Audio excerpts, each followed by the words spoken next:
Como evitar uma gravidez indesejada? Esse é o tema da nossa conversa de fé de hoje. Cadê a câmera? Ah, tá aqui. Gente, como evitar uma gravidez indesejada? Desejando, né? Mas só que a gente vê exatamente o contrário, né? As pessoas não querem a gravidez. É uma coisa assim. A gente vê como que essa realidade está longe, né?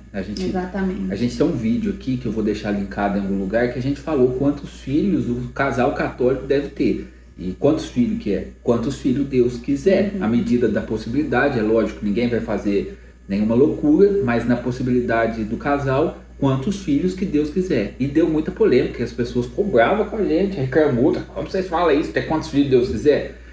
Mas essa é uma promessa que a gente assume diante de Deus quando você se casa. Então eu vejo assim, promete receber os filhos que Deus nos der, né? Então os filhos que Deus nos der é quantos filhos Deus vos der. A gente não se atenta para as palavras, mas isso é uma coisa séria, são compromissos. E é um sim diante de Deus, né? Exatamente, são compromissos que você assume diante de Deus. Vai além do que, se você assume um compromisso, eu assumo um compromisso com a Lígia. Esse compromisso é importante, agora imagine eu assumir um compromisso com Deus, é mais importante ainda. Mas eu vejo que o problema, ele está no centro da questão. No que a pessoa entende por ter uma vida realizada. Na realização de vida. As pessoas entendem.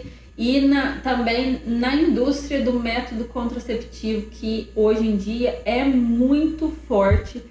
Todos os médicos, todos não, tem médicos bons que não indicam anticoncepcionais, por exemplo.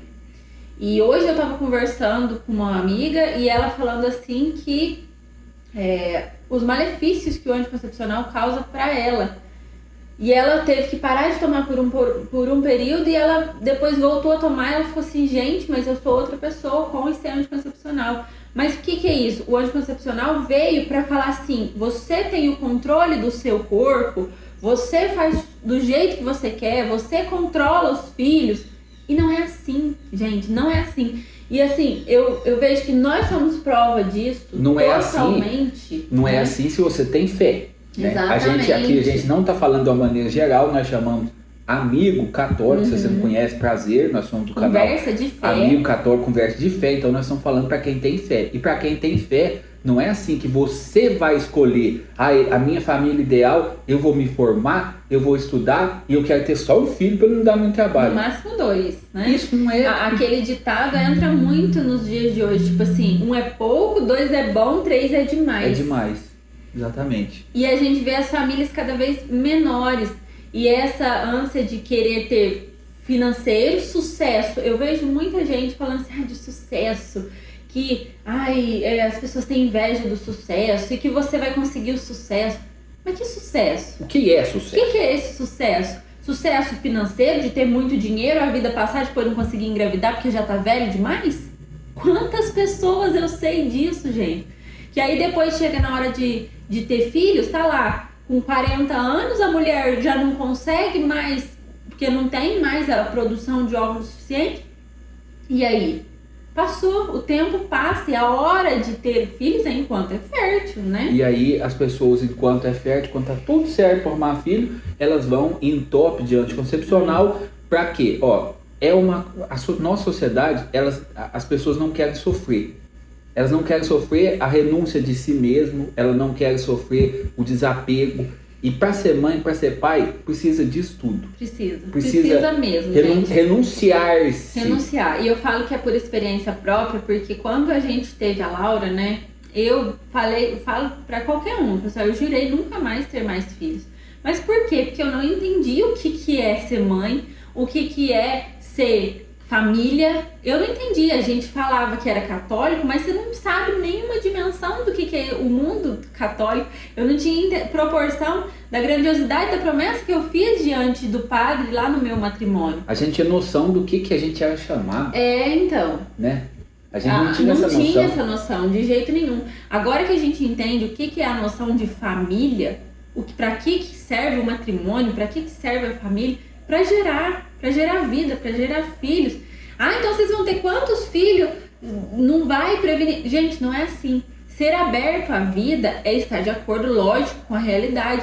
A nossa casa hoje tem 2 quartos. Nós estamos uma filha e mais 2 aqui na minha barriga. Para nós ter mais do que isso, nós precisamos de uma casa maior. Para oferecer uma estrutura. E isso a gente tem noção disso. Enquanto a gente não conseguir uma casa, pelo menos um quarto a mais, não vai ter jeito de a gente amar mais filho. Mas eu confio na providência de Deus e no caminho que Deus quer para mim. Se Ele quiser mais, Ele vai providenciar mais e eu tenho certeza disso hoje. E eu vi assim, que depois que a gente se abre à graça de Deus, as coisas começam a acontecer de uma forma assim que você não imagina, né? Às vezes a graça... o cuidado de Deus. Exatamente. Às vezes a graça de Deus não acontece porque a gente fica numa autossuficiência tentando resolver as coisas pelas nossas próprias forças. Esse desapego confiante que muitas vezes a gente tem gera fruto da graça de Deus em nós. Isso é sem sombra de dúvida. Mas acima de tudo, esse desapegar-se, esse sair de si para viver pelo outro. E sair de si é difícil, mas eu vejo que é gratificante demais. Não tem nada que supre, né, assim, o que você sente quando você se entrega a Deus e faz aquilo que Ele quer. Nós estamos fazendo tudo do jeitinho que Ele quer? Ainda não. Infelizmente.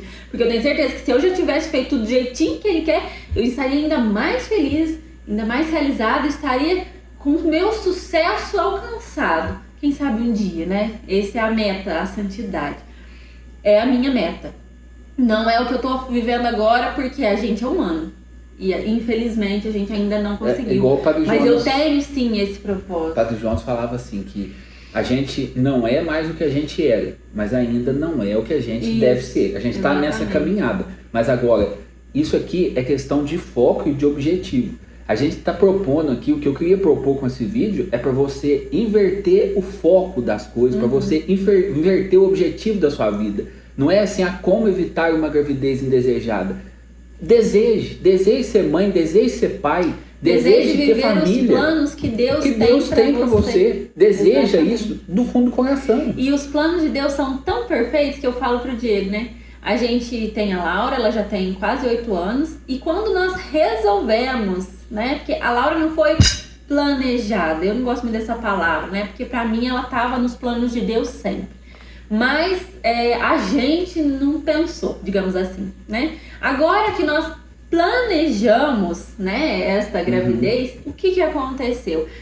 Nós vamos ter mais um filho, porque cabe mais um junto com a Laura, e não sei o que, tudo certinho. A gente tá preocupado, né? Só se ia ser menino ou menina, né? Será que esse um filho nosso vai ser menino ou vai ser menina? Essa é a nossa preocupação. Só que aqui tem um detalhe interessante que a gente precisa aprender também. Deus não deixa a gente na zona de conforto. Não. Deus quer nos tirar da zona de conforto. Porque Ele quer que a gente confie. Porque né? também, na zona de conforto, a gente não desenvolve, a gente empaca. Isso é para todo lugar. Como ser humano. Para todo lugar. Como ser humano em geral. Se você vai fazer exercício, ou você sofre, ou você não cresce. Não vai, o exercício não vai ter efeito. Mas é assim com a vida da gente também. Mas aí assim, continuando sobre nós, né? A gente planejou, mas e o que foi os nossos planos? Foi totalmente diferente dos nossos planos, porque veio Gêmeos. E aí o nosso mundo já virou de cabeça para baixo. Nossa, mas a gente planejou mas veio 2. Que bênção dobrada, louvado seja Deus.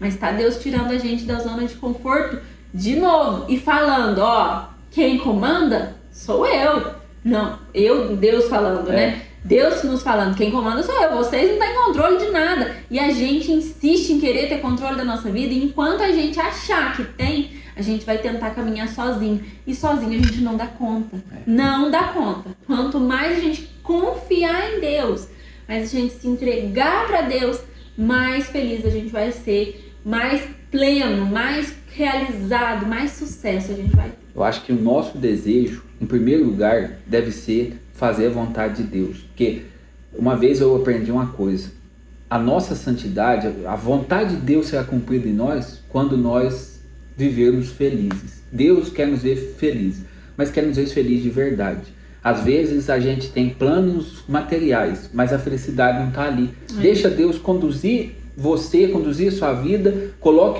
como objetivo central fazer a vontade de Deus. E outra coisa, não veja os filhos como algo que vai atrapalhar a sua vida financeira. Porque não é assim, tá? Não é assim. Pode ser que você tente ir pra frente a vida inteira e não vai. E a partir do momento que você se libertar para a graça de Deus, aí até os seus negócios darão certo, porque tudo concorre para o bem daqueles que amam a Deus. E às vezes o aperto também... Gente, quando você tem por objetivo fazer a vontade de Deus, você começa a aprender, quando você começa a desejar o céu, a vida eterna, por exemplo, você começa a estudar a vida do santo. A vida do santo praticamente é um desejo de vida eterna que vai crescendo até tomar conta do coração da pessoa. Quando você passa a desejar isso de verdade, a vida muda totalmente o sentido das coisas. Totalmente. Para melhor. Para melhor sempre, porque não tem nada que paga a gente um dia. Eu fico imaginando eu e a Lígia, velhinho, olhar para trás e ver assim os nossos filhos, que nessa toada pode ser, nem sei mais quantos que vão ser. De 2 em 2? Mas enfim, eu tenho medo de tentar, de arrumar outro e vir 3 de repente, vai que não paga. Mas enfim, a gente olhar para trás e ver e falar, ó, nós sofremos, nós ralamos, nós passamos apertado, mas nós cumprimos a vontade de Deus. Isso vai ser muito bom, se Deus quiser, né? Com certeza. Não vai gerar arrependimento. Esse é o segredo, então, para evitar a gravidez indesejada. A gente poderia falar aqui também, rapidinho, do método... Existem métodos naturais, cristãos, naturais, para você espaçar a gestação. Mas espaçar a gestação só faz sentido se você desejar ser pai, ser mãe, fazer a vontade de Deus. Espaçar a gestação não é se fechar para a vida. É isso aí. Tá bom? Um beijo pra você, fica com Deus. Obrigado você que participou do nosso primeiro Pobrecast. Nossa, mas que nome pobre, né? Pobrecast, é lógico. Sem cenário, sem microfone. Do jeito que der. Até o próximo Pobrecast. Tchau, gente.